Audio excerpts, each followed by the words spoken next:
Olá, leitores! Eu sou a Janaína, esse é o Estante de Fantasia e eu já estou aqui para falar sobre as últimas 3 leituras coletivas que eu fiz no Clube dos Leitores Fantásticos. Se você já me acompanha por aqui, você já sabe o que é o Clube dos Leitores Fantásticos, mas para você que caiu aqui de paraquedas, eu vou te contar. O Clube dos Leitores Fantásticos é um clube de leitura coletiva online gratuito onde eu sou mediadora. No Clube dos Leitores Fantásticos, nós lemos apenas livros de fantasia, mas não esquemas de pirâmide, porque eu acho que cair no esquema de pirâmide você tem que fazer por sua conta e risco, e não porque outra pessoa quer cair. Então a gente lê no máximo duologias. Então, nós lemos duologias ou fantasias de volume único. Nos 3 primeiros meses de leitura coletiva, nós lemos livros de volume único.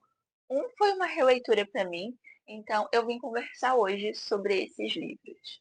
Nossa primeira LC foi do livro Babel ou A Necessidade de Violência, um livro escrito pela R.F. Kuang com mais ou menos 600 páginas e publicado pela editora Intrínseca.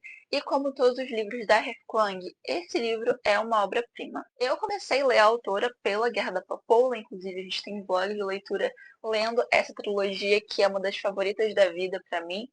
E eu fiquei com vontade de conhecer todos os livros dessa autora porque para mim ela é genial. Apesar disso, essa foi uma leitura bem densa. É uma leitura riquíssima, com muita crítica social, com sistemas de magia bem diferentes, mas é uma leitura densa. Eu levei quase um mês para ler esse livro aqui, que foi o mesmo tempo que eu levei para ler a trilogia da Papoula inteira. Esse livro a gente tem um pouco de violência, mas não tão gráfica quanto a gente tem em A Guerra da Papoula. Então é uma história trágica, mas com menos cenas gráficas, entende? Aqui nós conhecemos o Robin Swift.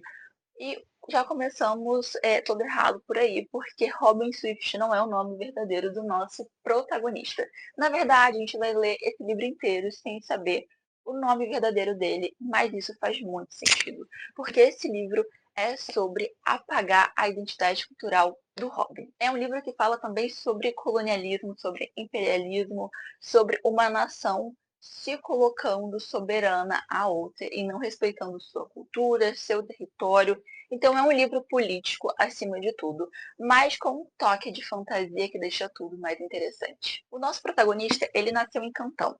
E ele tem a sua família massacrada pela epidemia da cólera.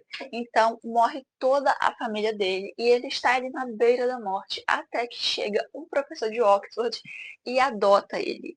E esse professor é o Richard Lovell, um personagem totalmente detestável para mim. Inclusive, eu fiz um vídeo na rede vizinha falando sobre os diabinhos e os anjinhos da minha estante. E um dos diabinhos é o Richard Lovell. É um personagem totalmente detestável. Lá no meio da história, não exatamente no meio, mas a gente já entende isso logo no começo. A gente vê que ele é o pai do Robin. Mas ele não ama o Robin, tá? Ele só está com o Robin pela capacidade que o Robin tem de fazer magia. O sistema de magia nesse livro ele é baseado na tradução das palavras. Acredita-se que quando uma palavra é traduzida para outro idioma, a essência dela meio que se perde. Então, quando uma pessoa é fluente, mas assim, muito fluente, a ponto de sonhar em outra língua, sabe? Inclusive, isso é falado no texto. O Robin, em determinado momento, numa conversa, ele diz que a galera que estuda ali em Oxford, né, e trabalha na Torre de Babel, eles são extremamente fluentes, mas fluentes no nível de sonhar, né? Geralmente a gente só sonha na nossa língua materna, mas a galera daqui não. Eles sonham até na língua que eles estão aprendendo. Então, essa capacidade de ser extremamente fluente e gerar magia que faz o Richard se interessar pelo Robin. Então, é um livro trágico, sim, mas um livro fenomenal. Dividiu opiniões no clube exatamente por ser bem denso, por ser uma leitura lenta. Algumas pessoas não gostaram tanto, mas eu particularmente amei essa experiência. Inclusive, é um livro bem parecido com Catábades, da mesma autora que eu tô lendo agora. Então, se você já leu Babel e quer ler outro livro da R. com a mesma pegada, aposte em Catábades. Nossa segunda LC foi O Abismo de Celina, escrito pela Ariane Castelo. Então, essa aqui é uma fantasia nacional bem curtinha também, ela só tem 250 páginas, mais ou menos, e é publicada pela Editora Rua. E aqui a gente tem uma fantasia com um início bem clichê. nós temos uma protagonista chamada Celina, que ela acorda no reino da morte. Então, aparentemente, ela morreu num incêndio tentando salvar o seu gatinho de estimação, o Vincent. E para chegar ao paraíso, ela precisa vencer 3 desafios, 3 jogos que a morte vai impor. Mas a morte, ela é um ser bem cruel, ela meio que faz muitas maldades com as pessoas mortas. E a Celina odeia esse lugar porque é um lugar muito escuro, sem cor, e ela quer uma vida boa para ela. Ela quer um pós-vida, na verdade. Bom, ela quer um lugar feliz, um lugar alegre, um lugar colorido, bonito, e o abismo não dá nada disso para ela. Mas em compensação, o Odilon fica meio que fissurado pela Celina e a Celina começa a se interessar por ele também. A gente vai ter um romance um tanto quanto dark, numa atmosfera bem sombria também. E o plot twist desse livro, para mim, é o que faz ele ser sensacional. Eu não adivinhei o plot twist desse livro e acho que ninguém no clube adivinhou também. Acho não, na verdade tenho certeza que ninguém adivinhou, mas algumas pessoas não gostaram tanto dessa história porque a Celina é meio chatinha às vezes mesmo, tá? Mas eu passo muito pano pra ela. Passo pano também pro Odilon e pras doidices dele, porque, tadinho, ele só queria ser amado, gente. Quem não quer ser amado tem uma companhia na eternidade. Então, é um livro que eu também gostei muito e é perfeito para quem está começando a ler fantasia, tá? Porque é volume único, é um livro curtinho e é muito fluido. Ao contrário de Babel, esse é um livro aqui que dá pra gente devorar. Chega mais ou menos em 60% do livro, a gente não consegue largar essa leitura. Então é um livro, para mim, também sensacional. E nossa terceira LC foi Sangue sobre Bradhaven, um livro publicado pela editora Jangada, escrito pela M.L. Wang, que tem uma escrita bem parecida, eu devo dizer, com a R.F. Kuang. E é um livro com mais ou menos 500 páginas e é uma leitura bem fluida. O primeiro capítulo desse livro já começa assim com os 2 pés na porta, já começa uma cena de ação que a gente fica, meu Deus, o que está acontecendo? Bem trágico. E depois a gente conhece a nossa protagonista, Siona. A Siona, ela vive em Tirana, que é uma cidade protegida por uma redoma mágica. Então, eles sabem que fora dessa cidade o flagelo mata muitas pessoas. Além disso, existem pessoas selvagens vivendo ao redor ali dessa redoma. Então, eles se sentem muito seguros ali. A Siona é uma estudiosa, uma maga, e ela quer entrar para a alta magistratura. Ela quer ser uma alta maga, mas esse é um cargo que nenhuma outra mulher já ascendeu. Porque essa prova, para se tornar uma alta maga, uma mulher só pode fazer a cada 10 anos. Isso porque os homens acham que as mulheres não têm capacidade intelectual para fazer essa prova. Então, eles meio que não perdem tempo fazendo todo ano.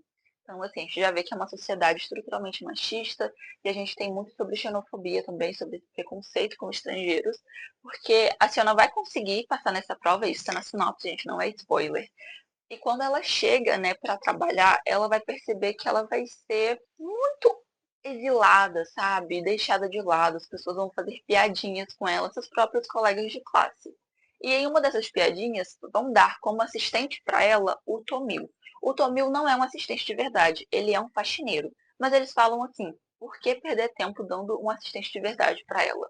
Mas a Siona aceita o Tomil, eles começam a conviver e alguns preconceitos que a Siona tem vão sendo quebrados. A nossa protagonista não é uma heroína, ela não é uma protagonista convencional. Na verdade, ela é muito egocêntrica e ela só pensa na carreira dela e em ela mesma. Mas ela vai construir uma relação bacana com o Tomil, vai conhecer um pouco mais sobre a família dele, sobre a sobrinha dele, que ele fala para todo mundo que é a filha dele, porque eles são os últimos do povo deles, sabe? Eles viviam numa tribo, podemos dizer assim, e eles foram extintos na travessia para chegar até a cidade juntos. A Siona e o Tomil, eles vão descobrir um segredo que pode mudar essa sociedade. E eles vão decidir juntos ali mais ou menos o que eles vão fazer. É como eu posso dizer, uma história bem trágica. Eu chorei no final. Apesar disso, eu achei o final muito justo, tá? É um final que faz sentido, mas ainda assim é triste e eu gostei muito. É um livro com uma pegada bem crítica, assim. Tem um sistema de magia bem diferente, bem inovador. Então, com certeza, a M.L. Wang virou uma das minhas autoras favoritas. Acredito que aqui no Brasil nós não temos nenhum outro livro dessa autora Mas assim que a Jangada trazer outro livro dessa autora, eu estarei comprando e lendo, porque ela é sensacional. Ela entregou a crítica que a Herfang faz aos sistemas de governo, à sociedade, aos costumes dos seres humanos, de uma forma muito mais rápida, muito mais fluida. Esse livro me lembrou, na fluidez, A Guerra da Papoula. Então, é com certeza um livro favorito e uma grande descoberta desse ano. E lá no clube a galera também gostou bastante. Foi um favorito e 5 estrelas de muitas pessoas, então acho que a gente acertou demais lendo esse livro aqui. E essas foram as nossas 3 primeiras leituras coletivas do clube. Se você é uma pessoa que gosta de fantasia, gosta de ler em conjunto para participar de um debate e trocar ideias, você está mais que convidado a ler junto com a gente. Nós, em julho e agosto, iremos ler a duologia Nascidos da Noite. Então vai ser a primeira duologia que a gente vai ler junto. E eu confesso que eu estou muito animada, porque vai rolar uns sorteios também. Então eu acho que vai ser uma experiência bem bacana. Então sinta-se convidado a ler com a gente no Clube dos Leitores Fantásticos. Eu vou ficando por aqui. Muito obrigada a você que assistiu até esse momento. E nos vemos no próximo vídeo. Tchau, tchau, leitores!